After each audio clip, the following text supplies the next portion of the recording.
Alors, correction de l'exercice 2 de ce brevet. Le Futuroscope est un parc de loisirs situé dans la Vienne. L'année 2019 a enregistré 1,9 million de visiteurs. Donc, première question, combien aurait-il fallu de visiteurs en plus en 2019 pour atteindre 2 millions de visiteurs? Donc on va faire 2 millions moins 1,9 million, donc moins 1 million 900 000, c'est égal à 100 000. Et donc finalement, il aurait fallu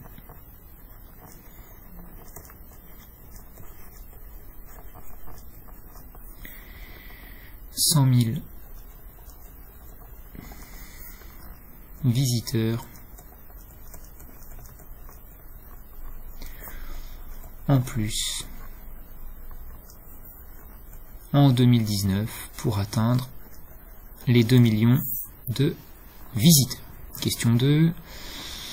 L'affirmation il y a eu environ 5200 visiteurs par jour en 2019 est-elle vraie? Justifiez la réponse. Donc on va calculer la moyenne journalière donc des visiteurs. Donc on va prendre le nombre total de visiteurs en 2019 et on va diviser par 365 le nombre de jours dans une année. Et quand on fait 1 900 000 divisé par 365, on trouve à peu près 5205. Voilà, et donc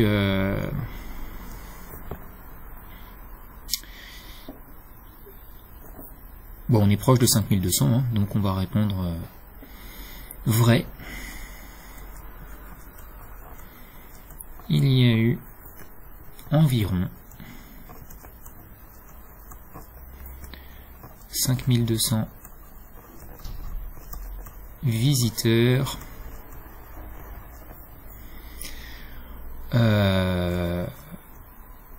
par jour en 2019. Question 3. Un professeur organise une sortie pédagogique au Futuroscope pour ses élèves de 3e. Il veut répartir les 126 garçons et les 90 filles par groupe. Il souhaite que chaque groupe comporte le même nombre de filles et le même nombre de garçons, décomposés en produits de facteurs premiers 126 et 90. Ok. Donc 126 c'est un nombre pair. C'est 2 fois 63. 63 c'est 9 fois 7.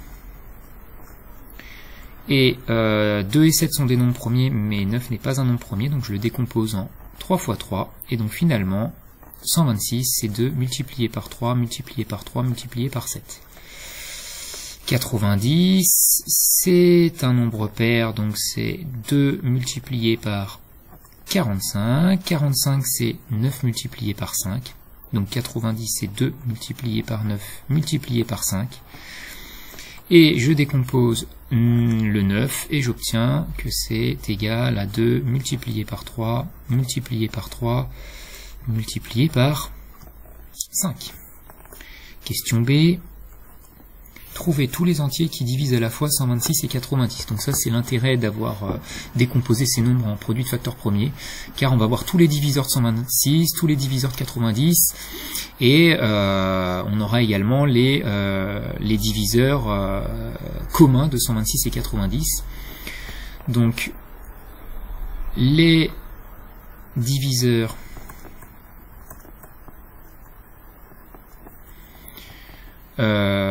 commun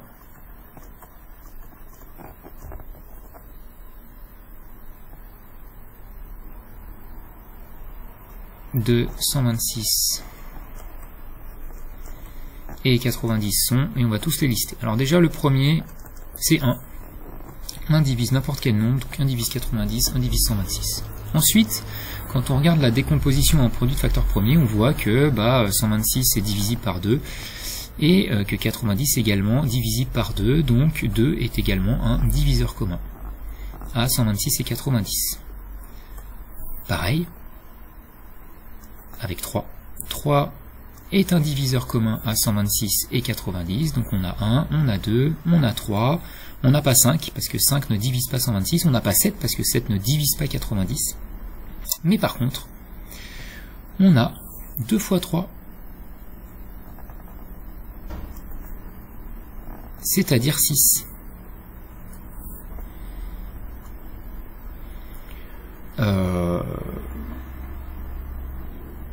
Donc on va écrire 6.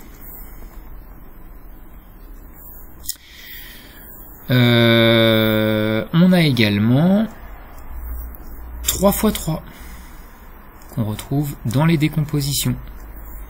Et 3 fois 3 ça fait 9. Et puis pour finir, on va essayer d'utiliser une autre couleur. On a 2 fois 3 fois 3 qu'on retrouve dans les décompositions en produits de facteurs premiers, et 2 fois 3, 6, 6 fois 3, 18, donc finalement 18 est également un diviseur commun à 126 et à 90. Petit c, en déduire le plus grand nombre de groupes que le professeur pourra constituer. Donc quand on voit en déduire, ça veut dire utilise la question précédente, hein. Bah clairement, il pourra constituer au maximum 18 groupes, hein. Donc il pourra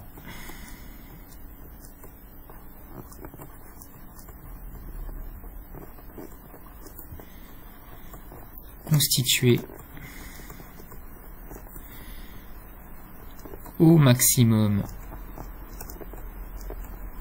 18 groupes.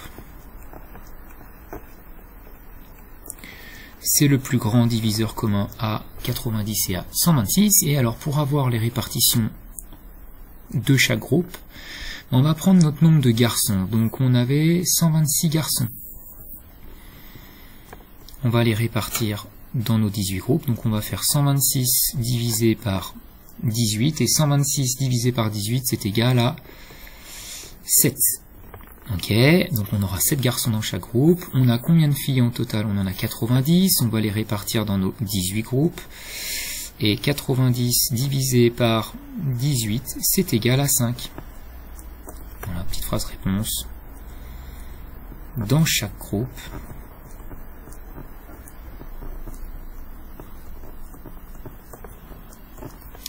il y a 7 garçons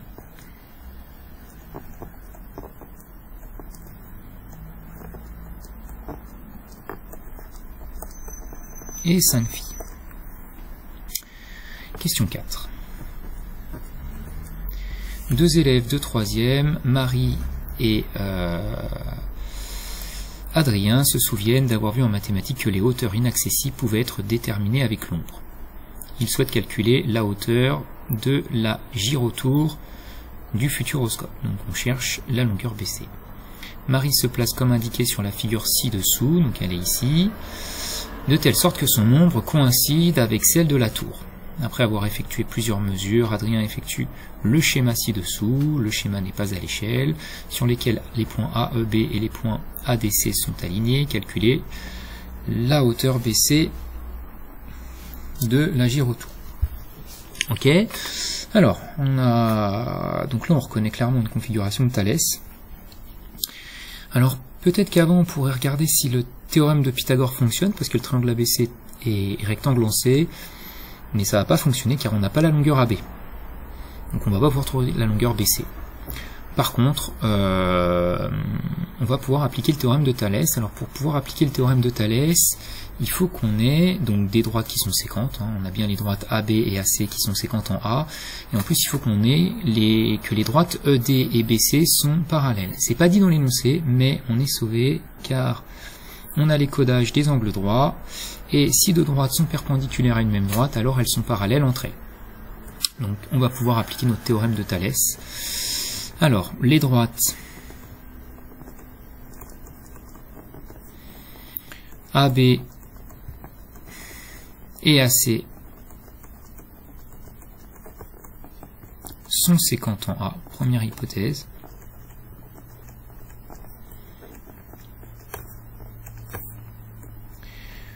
la droite ED est parallèle à la droite BC, et on va rappeler la propriété, car si deux droites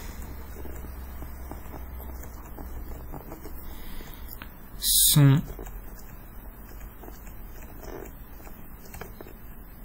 perpendiculaires à une même droite,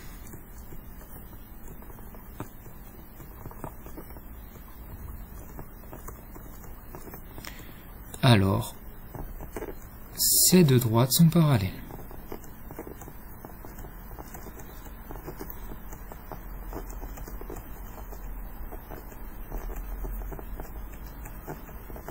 Ok. On va rappeler le théorème qu'on utilise. Donc d'après le théorème de Thalès,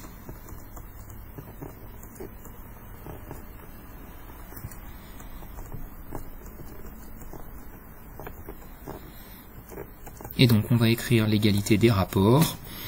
Donc AE, le côté AE qui est ici, sur le côté AB, est égal au côté AD sur le côté AC,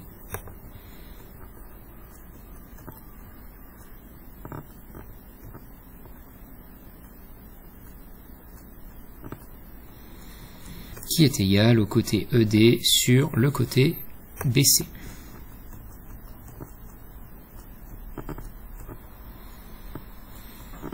Alors, qu'est-ce qu'on connaît ?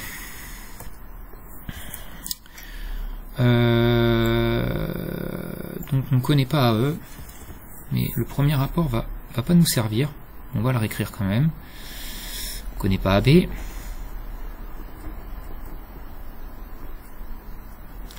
Alors, AD mesure 2 mètres.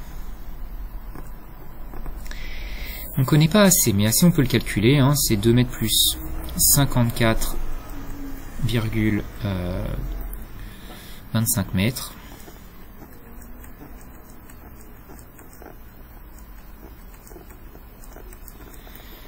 Et donc c'est égal à 56,25 mètres.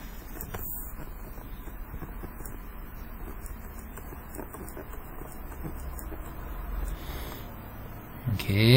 Égal à ED, donc c'est la taille de Marie, donc c'est Marie mesure 1,60 mètres divisé par BC, la longueur qu'on cherche. Ok.